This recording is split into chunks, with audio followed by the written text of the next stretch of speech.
Here. Thank you very much. Good afternoon. It's always difficult to be the latest panel, and on top of it, it's food and nutrition, and we're just before your lunch, so I think we will have to speed it up, you know.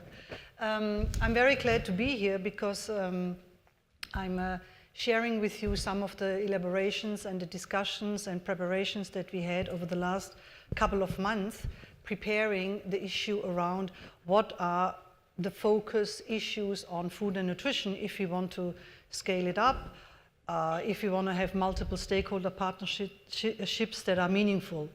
And so we have three areas, and the first area is the communication with consumers. And it's a big area, and it stemmed out of the need for making the awareness of the consumer much higher than now.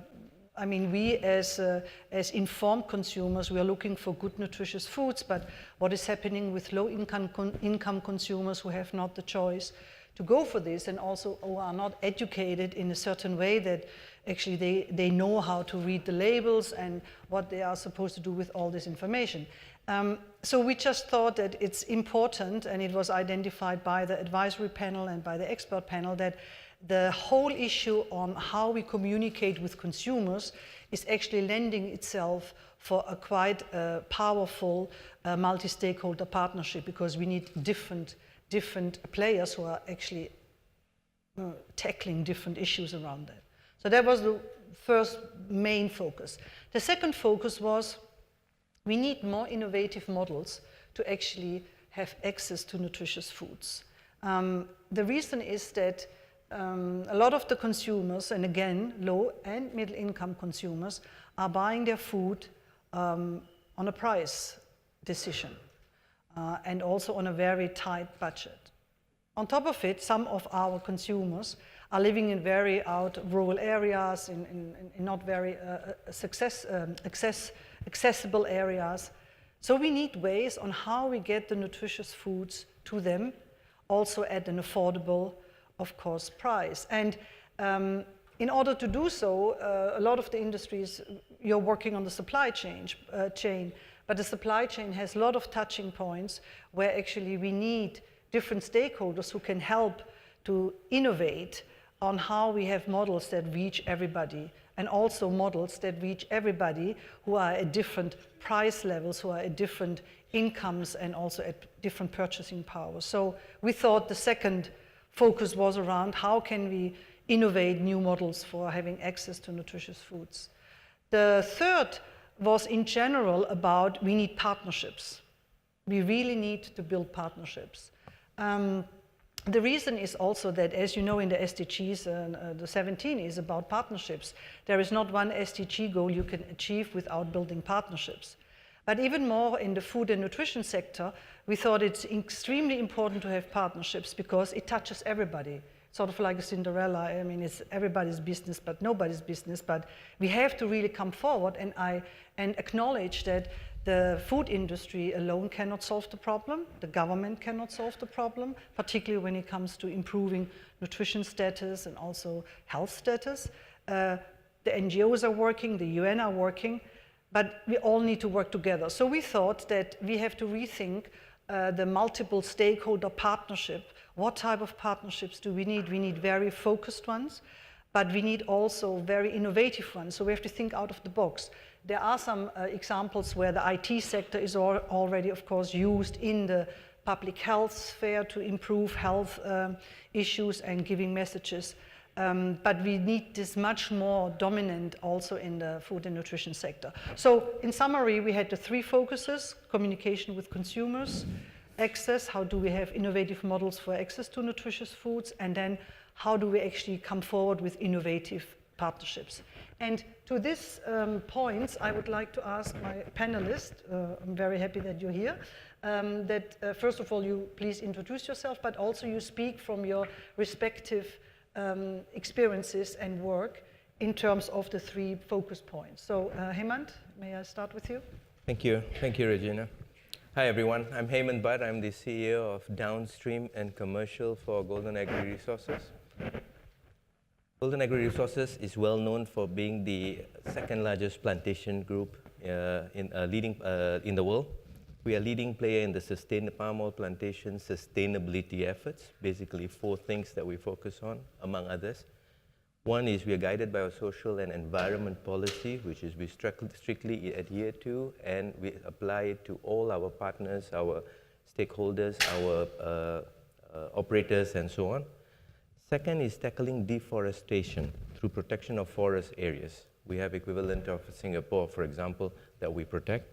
Third is supporting greater efficiency in production through yield improvement programs, through decades-long R&D centers which produce high-yielding seeds, which help, plus R&D programs in our downstream business for nutrition. And fourth is tracing on the supply chain. Traceability is important. It allows you to see where it's coming from and to address any concerns. We are 100% traceable to the mills since 2015. We are traceable to our plantation, and we will achieve our ambition of being traceable to all plantations by 2020. That's our ambition. What I'm going to talk today is what you may not be aware is Golden Agri is also a vertically integrated agribusiness group and with a substantial downstream business. We are present in 70 countries. We're a global business. We have palm products everywhere. What I want to focus today is the SDG, just a few points, and then we can talk about in the breakout sessions, but the SDG 2.1 and 2.2, which talks about access and about nutrition. Access is critical as if you try to reach the remote and disadvantaged classes. Logistics are very poor in many countries, many developing world. Logistics and supply chains are not developed.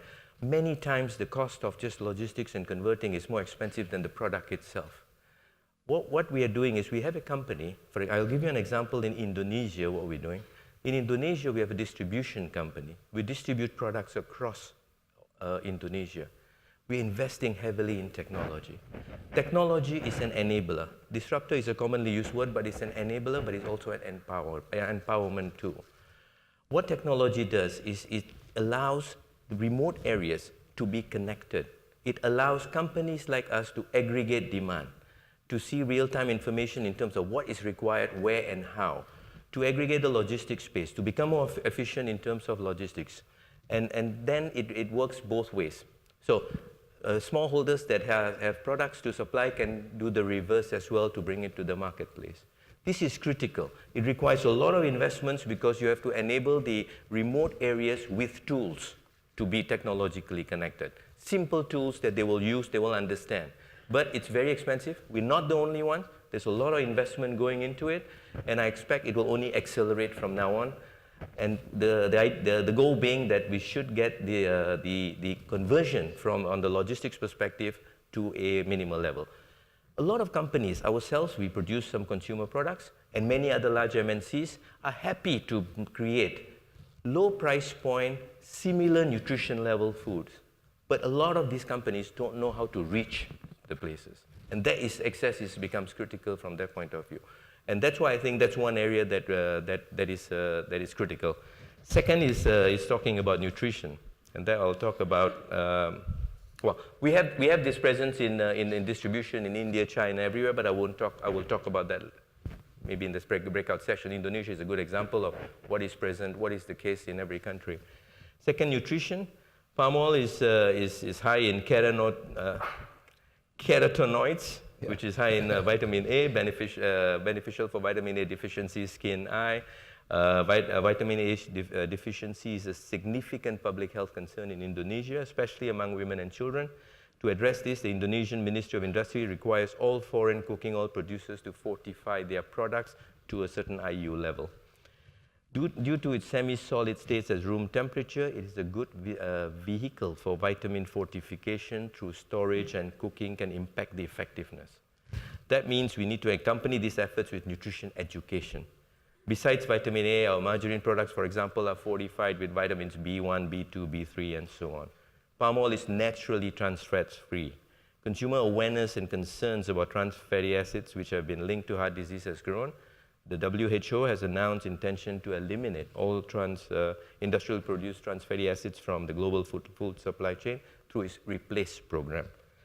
Palm oil can play a role. Palm oil is cheap, it's a low-cost producer, it can feed the population, but it requires an education, how to properly use it. It requires R&D to make sure that we preserve the qualities of the nutrition and yet able to supply to the world. Current? Do you mind if I stop you? Yeah. Okay, sorry. Hemant, That's yes. it. I'm done. Thank you. Yes, let's give Grahame a chance to say something. Okay, my name is Grahame Dixie. I am the executive director of an organization called Grow Asia, but more particularly that's interested you, I've been working in international development in agriculture for 40 years. So what I'm going to talk about is very much the kind of practical side of what have we learned about what works. You know, amongst those SDGs, 16 of them are concentrating on the what and why.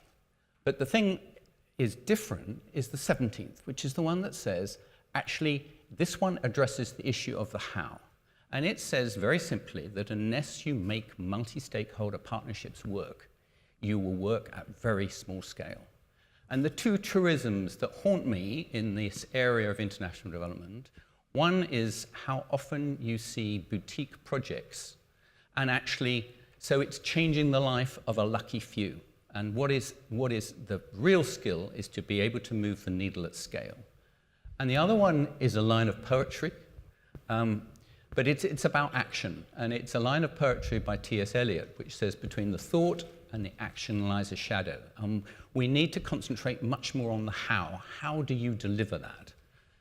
And if we look in the agricultural space, we see that the countries that have a public, private, and producer dialogue going on, a forum for that exchange of ideas, punch above their weight. Denmark is an example, but it's not just the developed world. The Kenyan horticultural industry is built on that kind of formula. So is Côte d'Ivoire's agricultural sector, where those sectors come together and help the government decide on their investment. So Grow Asia, its raison d'etre, its reason for being, its code of operating is to form partnerships. And we have country partnerships now in 5 countries in the region. And they draw into them partners. And we have about 500 partners. Broadly, and the numbers are a little bit different from place to place, but broadly 25% of the multinational companies, 25% of the major local businesses like your own. About 20% are government agencies, and 30% are civil societies and farmer organizations. And the idea is that they come together to tackle particular issues, so that we have out there 44 working groups, and they are doing something like 53 different projects. Now, but there were some really interesting lessons in doing that. When you got into the detail, you found that the country partnerships, when you measured them, and I was very pleased to hear that discussion about measuring what you measure, we saw the country partnerships were improving, but the quality and the capacity of the different working groups was all over the place. This is our first lesson, which is, do not assume that just getting a bunch of disparate people together in a room is going to work. Every so often, you have a genius who can manage that situation. But mostly, it's a question of learning how to do that. And so we looked at codifying. How do you operate this better? And we can go into more detail in the next section. Thank you very much. But can I just say a couple of we got just 1 minute? Which was, some examples of how this worked. One of the examples is the ASEAN Secretariat came to us and said, we have been asked to deliver guidelines for responsible investing. Can you help? By bringing together some expertise, 2 public consultations, those guidelines are now will be adopted today by the government. That sets the foundation for big investments to think through and embed SDG type thinking. And another example, and this actually comes from your own organization, is that oil palm, the yields of smallholder oil palms is declining. The difficulty is getting them to replant. And so one of the country partnerships, and that's the one here in, as you know very well, in Indonesia, is drawing together the government and International Development Bank to come up with a bond to enable smallholder partners, oil palm growers, to replant. This is $16 billion. This is 1 million smallholders. This is an incremental income of $4 billion. That is scale. Over. Thank you very much. I see you are very nervous, but I just want to invite everybody. Our discussions, they will continue after lunch when we are in our breakout session and on food and nutrition. And I really would like to thank you too for your input. Thank you very much. Thank you. Thank you.